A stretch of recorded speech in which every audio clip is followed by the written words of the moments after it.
بسم اللہ الرحمن الرحیم۔ السلام علیکم ورحمۃ اللہ وبرکاتہ۔ یہ درد بھرا واقعہ سننے کے بعد آپ کی آنکھوں میں آنسو آ جانے ہیں۔ ایک بار کا واقعہ ہے کہ بی بی فاطمہ گھر کے تمام کام کر کے چکی پیس رہی تھی اور رو رہی تھیں۔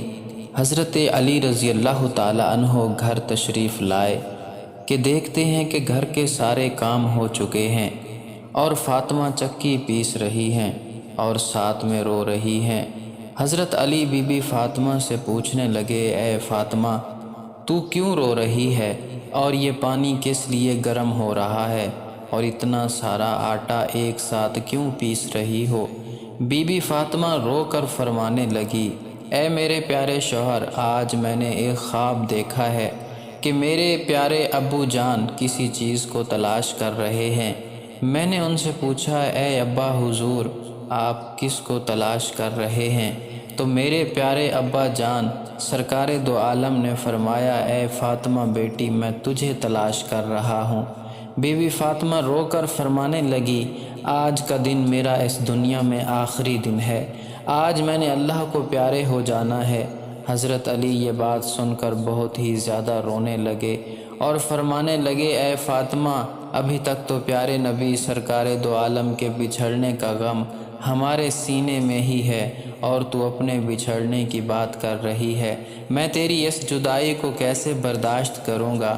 تو بی بی فاطمہ فرمانے لگی، جس طرح آپ نے میرے پیارے ابا حضور کی جدائی کا غم برداشت کیا ہے، اسی طرح سے میری جدائی کا غم بھی برداشت کر لیجئے گا۔ حضرت علی پوچھنے لگے کہ یہ پانی کیوں گرم کر رہی ہو اور یہ آٹا کیوں پیس رہی ہو؟ آج کے دن بھی تم کام کر رہی ہو تو تم نے بہت کام کر لیے ہیں۔ بی بی فاطمہ رو کر فرمانے لگی، اے میرے پیارے شوہر، میں نے آپ کے بھی تو حق ادا کرنے ہیں، اپنے بچوں کے بھی تو حق ادا کرنے ہیں۔ میں پانی اس لیے گرم کر رہی ہوں کیونکہ اپنے دونوں بچوں کو اپنے ہاتھوں سے نہلا سکوں۔ میں آٹا اس لیے پیس رہی ہوں تاکہ میرے بچے اور آپ اس آٹے کی روٹیاں بنا کر کھا سکیں۔ میں کپڑے دھو چکی ہوں آپ لوگوں کے تاکہ آپ لوگوں کو دھلے ہوئے کپڑے مل جائیں اور آپ پہن سکیں۔ میرے بعد میرے بچوں کو کون آٹا گوندھ کر پیس کر کھلائے گا؟ یہ کہہ کر بی بی فاطمہ بہت ہی زیادہ رونے لگی اور ساتھ میں حضرت علی بھی رونے لگے اور حضرت علی حضرت بی بی فاطمہ کو سمجھا کر وہاں سے اٹھا لیتے ہیں اور کہتے ہیں کہ یہ کام مت کرو۔ تبھی بی بی فاطمہ کی طبیعت خراب ہونے لگتی ہے، انہیں تیز بخار ہونا شروع ہو جاتا ہے۔ حضرت علی رو رہے ہیں، بی بی فاطمہ رو رہی ہیں اور اتنے ہی گھر میں امام حسن اور امام حسین تشریف لے آتے ہیں اور وہ دونوں اپنی ماں اور باپ کو روتے ہوئے دیکھتے ہیں تو اپنی ماں کے سینے سے لگ جاتے ہیں۔ ذرا سوچئے وہ کیسا عالم ہوگا، وہ کیسا منظر ہوگا جس ماں کو پتہ چل جائے کہ آج میں نے اس دنیا سے رخصت ہو جانا ہے اور میرے بچوں کا کیا بنے گا، میرے بچوں کو کون کھلائے گا، میرے بچوں کو کون روز سلائے گا۔ اس ماں کے دل پہ، اس باپ کے دل پہ کیا گزرتی ہوگی۔ حضرت علی بہت ہی زیادہ رونے لگے اور بی بی فاطمہ بھی بہت رونے لگیں اور اپنے باپ اور ماں کو دیکھ کر امام حسن اور امام حسین بھی رونے لگے اور پوچھنے لگے، اے ابا جان، اور آپ کیوں رو رہے ہیں؟ حضرت علی خاموش رہے۔ پھر بی بی فاطمہ سے پوچھنے لگے، اے امی حضور، آپ کیوں رو رہی ہیں؟ تو بی بی فاطمہ نے فرمایا کہ تم دونوں اپنے نانا جان کی قبر پہ چلے جاؤ۔ حدیث شریف میں آتا ہے کہ امام حسن اور امام حسین پیارے نبی سرکار دو عالم کی قبر پہ چلے جاتے ہیں، وہاں پر جا کر بیٹھ جاتے ہیں، تبھی اندر سے آواز آتی ہے، اے میرے پیارے بچوں، تم لوگ واپس اپنی ماں کے پاس چلے جاؤ۔ میرے پاس تو تم لوگ آتے ہی رہو گے، لیکن آج اپنی ماں کو جی بھر کے دیکھ لو، آج کے بعد تمہیں تمہاری ماں کہیں نظر نہیں آئے گی۔ جب یہ بات حسن اور حسین کے کانوں میں پڑتی ہے تو وہ دوڑتے ہوئے گھر چلے جاتے ہیں اور اپنی ماں کے سینے کے ساتھ لگ کے خوب روتے ہیں۔ حضرت علی بھی رو رہے ہیں اور بی بی فاطمہ بھی رو رہی ہیں، امام حسن بھی رو رہے ہیں اور امام حسین بھی رو رہے ہیں۔ اتنے میں ہی بی بی فاطمہ کی طبیعت اور بھی زیادہ خراب ہونے لگتی ہے اور وہ حضرت علی کو اپنے پاس بٹھا کر ان سے 3 باتیں باتیں کہتی ہیں۔ پہلی بات تو یہ کہتی ہیں کہ میں نے آپ کے ساتھ کوئی بھی کوتاہی کی ہو، آپ کی خدمت میں کوئی بھی کوتاہی کی ہو، آپ کی نافرمانی کی ہو، آپ کا کوئی حکم نہ مانا ہو تو مجھے معاف کر دیجئے گا۔ حضرت علی رو کر کہتے ہیں، اے فاطمہ، تو نبی کی بیٹی ہے، تو نے اپنا حق پوری طرح سے ادا کیا، میں تجھ پر ہمیشہ خوش ہوں، مجھے تجھ سے کوئی گلہ نہیں ہے۔ بی بی فاطمہ دوسری بات کہتی ہیں، اے میرے پیارے شوہر، جب میں اس دنیا سے وفات پا جاؤں، آپ نے دوسری شادی کرنی ہو تو کر لیجئے گا، میرے بعد میرے بچوں کو میرے جتنا پیار بھی دیجئے گا، ان کو ماں کی کمی محسوس نہ ہونے دیجئے گا۔ اور بی بی فاطمہ کی تیسری بات آپ کو بھی حیران کر دے گی۔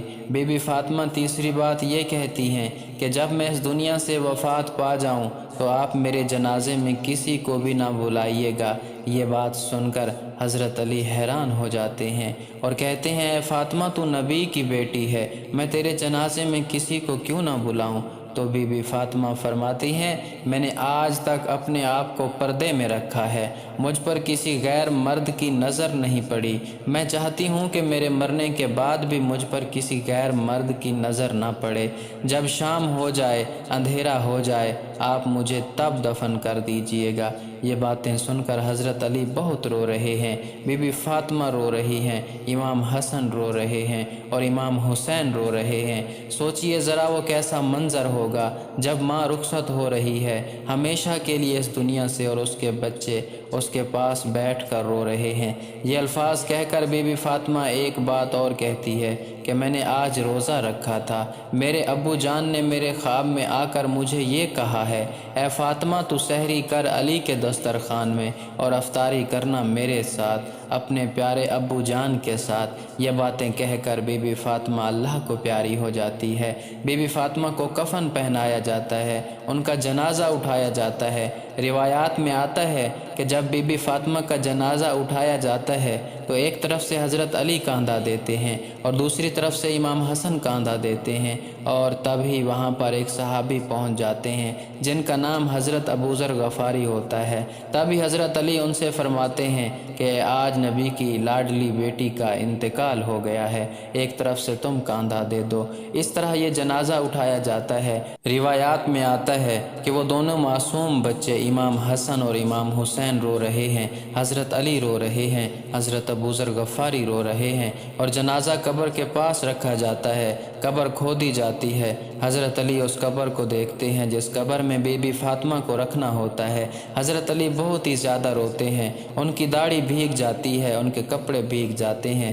حضرت علی کبھی بی بی فاطمہ کو دیکھتے ہیں اور کبھی اپنے بچوں کو دیکھتے ہیں۔ یہ منظر دیکھتے ہوئے حضرت ابوذر غفاری بھی روتے ہیں اور قبر سے کہتے ہیں، اے قبر، کیا تجھے پتہ ہے کہ یہ جنازہ کس کا ہے؟ یہ محمد کی بیٹی کا جنازہ ہے، یہ علی کی بیوی کا جنازہ ہے، جس کو امام حسن اور امام حسین کہتے ہیں، یہ ان کی ماں کا جنازہ ہے۔ تبھی قبر سے آواز آتی ہے کہ میں رشتہ دار نہیں دیکھتی، میں اعمال دیکھتی ہوں۔ یہ قبر کی آواز جو آئی تھی وہ بی بی فاطمہ کے لیے نہیں تھی، کیونکہ بی بی فاطمہ تو بخشی بخشائی تھی اور وہ جنت کی عورتوں کی سردار تھی۔ بی بی فاطمہ ہر گناہ سے پاک تھی۔ یہ آواز تو ہم جیسے لوگوں کے لیے تھی جو گناہ گار ہیں۔ بی بی فاطمہ کو قبر میں دفنایا گیا اور حضرت علی اپنے دونوں بچوں کو سینے سے لگا کر وہاں قبر کے پاس بیٹھے کافی دیر تک روتے رہے۔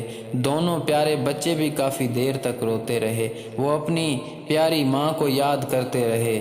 وہ ہمارے پیارے نبی کا گھرانہ تھا، وہ تو بخشے ہوئے لوگ تھے، جنتی لوگ تھے، جنت کے لوگوں کے سردار تھے۔ نافرمان لوگ تو ہم ہیں جن سے قبر ہزار سوال کرے گی کہ کون سے اعمال لے کر آئے ہو میرے پاس۔ اللہ تبارک و تعالی ہم سب کو نیک اعمال کرنے کی توفیق عطا فرمائے، آمین یا رب العالمین۔